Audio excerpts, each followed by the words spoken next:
Saudara, salam hormat semua. Kita bertemu lagi pada bagian kedua daripada Financial Ratio Analysis kita. Kita akan melanjutkan pelajaran kita. Silahkan menyediakan depan Anda lagi. Jangan lupa fact sheet Anda dan bahan kuliah PowerPoint Anda. Dan secara bertahap, kita lihat video, contoh, dan case-nya. Jika ada yang kurang jelas, saya harapkan Anda mengulang dulu sampai Anda mengerti bagian dari video tersebut. Mari kita mulai. Mari kita masuk sekarang kepada kelompok yang kedua. Yang pertama tadi profitability, yang kedua efisiensi dan productivity. Ada banyak lagi rasio di sini. Lagi-lagi nanti ada pilih mana yang diperlukan sesuai dengan resiko dan analisa Anda. Rasio ini kita lihat yang pertama ada working investment. Kita sudah bahas di dalam pelajaran lending rasional. Kita sudah bahas dalam pelajaran analisa kebutuhan modal kerja. Pada intinya merupakan kebutuhan pembiayaan untuk memutar roda usahanya. Dan di situ juga ada rasio working investment over sales dan rasio-rasio komponen daripada WI, gross plan turnover, kemudian average umur daripada fixed asset dan cash per sales. Rasio besaran yang kita lihat tentang working investment ini adalah working investment dibagi sales. Jadi berapa kebutuhan pembiayaan untuk memutar ACC-nya, Asset Conversion Cycle-nya, dibagi dengan sales. Dan ingat, working investment atau WI adalah trading asset dikurang spontaneous financing. Just refreshing, trading aset, iya ingat trading aset itu aset yang ditradingkan adalah apa? Pada intinya adalah account receivable ditambah inventory. Dikurang account payable tambah accrued expense. Dan ingat pada waktu Anda menghitung WI, sebelum saya lupa, bahwa 4 komponen utama WI tersebut, tetapi bisa terjadi adjustment, revisi. Seandainya untuk membeli barang tersebut, nasabah kita perlu membayar uang muka yang besar. Lah itu termasuk kebutuhan juga loh. Atau sewaktu mau menjual barangnya, dia sudah mendapat titipan dulu. Advance from buyer. Jadi uang muka dari buyer. Jadi kalau uang muka kepada supplier akan ada di bagian aset. Sedangkan uang muka yang didapat dari pembelinya akan ada di liability. Kedua komponen tersebut harus Anda gunakan untuk merevisi WI sesuai dengan jumlahnya. Nah, jadi kita mengukur sini berapa besar sih kebutuhan pembiayaan dibandingkan dengan sales. Dan pada intinya rasio besaran ini, WI, akan mempengaruhi pinjamannya kepada bank.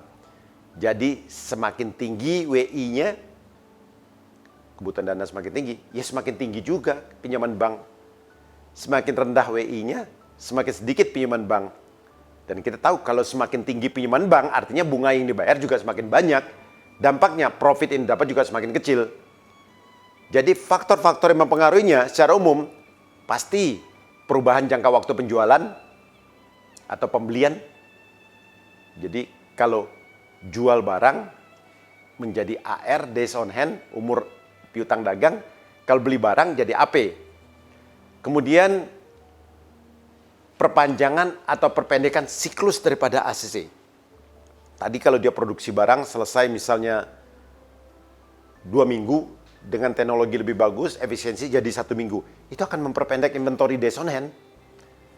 Kemudian, apa yang bikin WI-nya naik juga? Misalnya ada piutang macet. Atau tertunda orang bayarnya. Kemungkinan ada inventory yang rusak. Atau salah beli, nggak bisa dijual. Dan syukur-syukur ada perubahan sales yang tinggi. Sehingga perbandingannya WI dibagi sales akan turun dan lebih efisien. Nah, mari kita bahas satu persatu dari faktor-faktor di atas. Saya akan coba jelaskan secara sederhana, dan jika teman-teman merasa kurang mengerti, ulangi lagi video ini dan dengarkan pelan-pelan.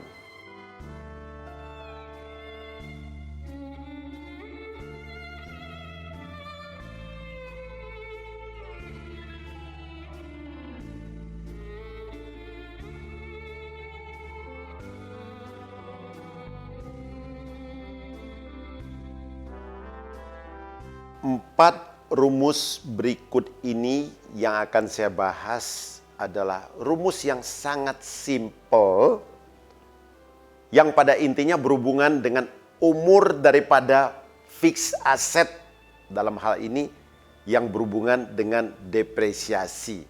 Ya pasti fixed asset bukan termasuk tanah, bangunan, mesin, peralatan, kendaraan, dan sebagainya. Baik yang ada di pabrik, bagian dari COGS, ataupun seluruh fixed asset yang berada di luar pabrik, bagian dari SGA. Untuk melihat rumus ini simple dan gampangnya, saya akan beri contoh di sini, baru kita kembali kepada rumus nantinya. Saudara, katakanlah saya sebagai pemegang saham dan kepala pabrik saya minta beli mesin baru. Dan saya katakan, berapa harga mesin baru? Pak, mesin baru kita akan beli seharga 10 miliar. Kemudian mesin itu berapa lama kita akan pakai? Oh, mesin itu kita bisa pakai sekitar 10 tahun, Pak. Oh, artinya dalam 10 tahun kita harus selesai melakukan depresiasi mesin tersebut.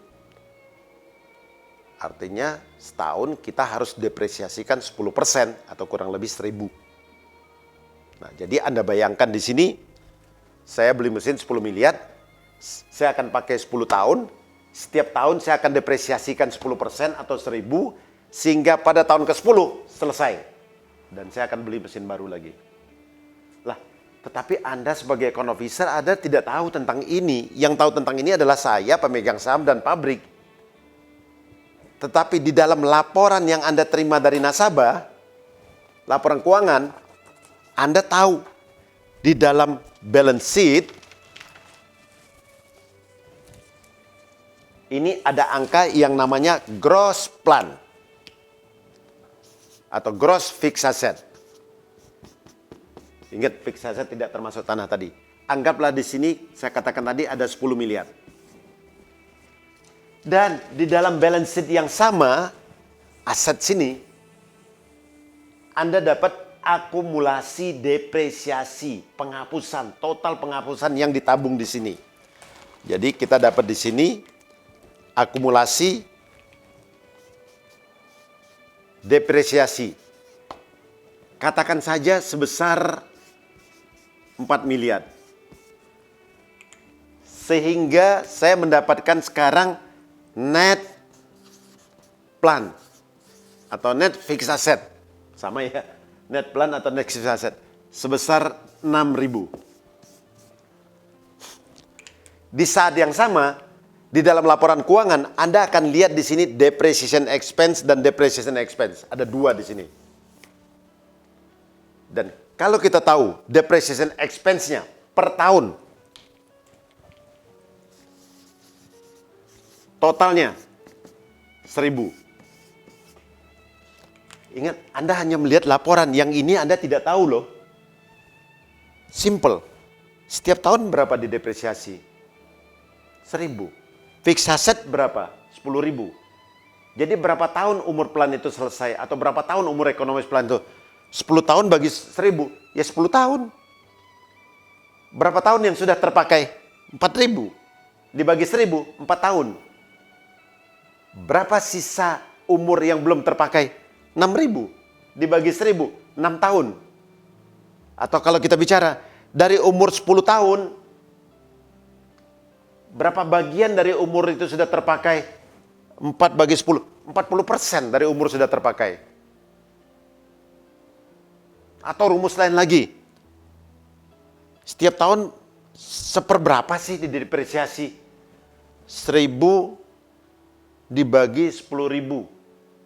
Oh, setiap tahun dibagi di depresiasi itu sebesar 10%.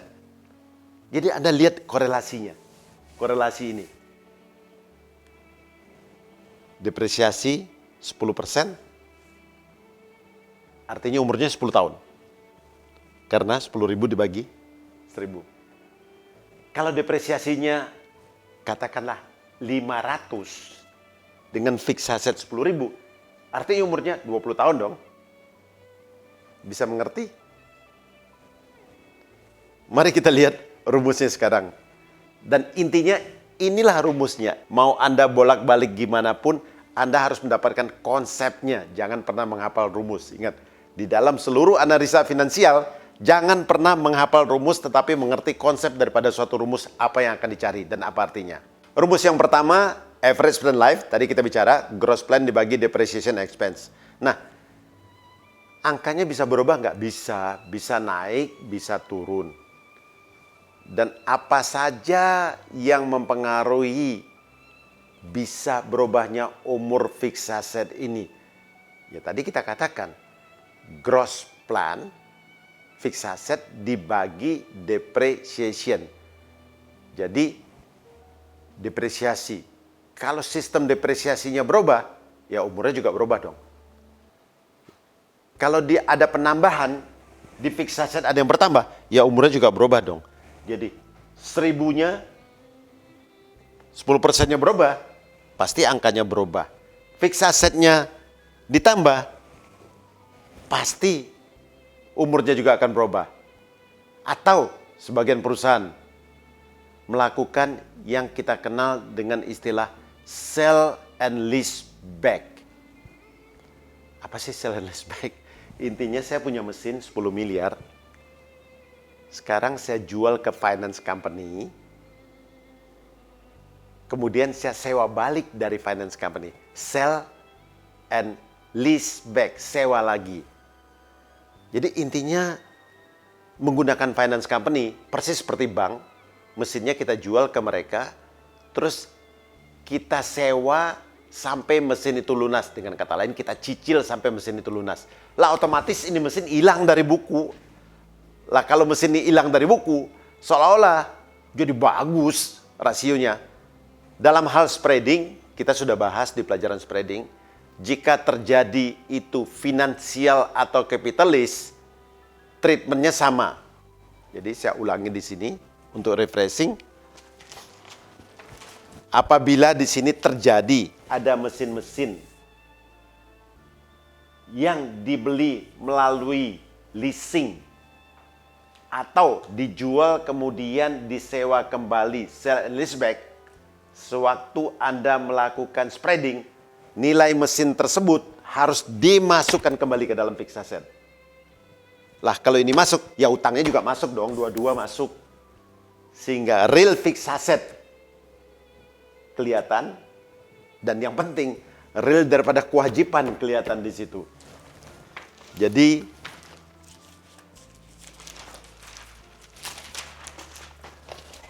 kita bicara penjualan mesin, penambahan mesin, termasuk sell and lease back itu akan mempengaruhi. Nah tentunya ada peraturan-peraturan dari pajak atau polisi-polisi internal lainnya bisa mempengaruhi.